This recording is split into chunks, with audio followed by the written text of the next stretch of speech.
प्रणाम नमस्कार। हम सिंगर उमा राज।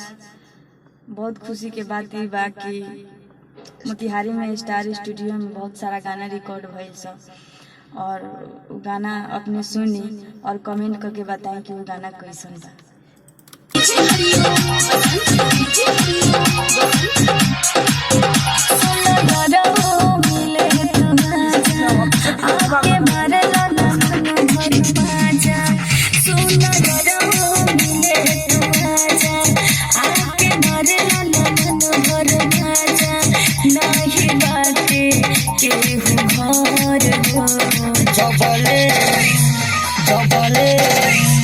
जबले तुम्हारे बारे लुटे लहर मही में हो गई दोसर के मेहर।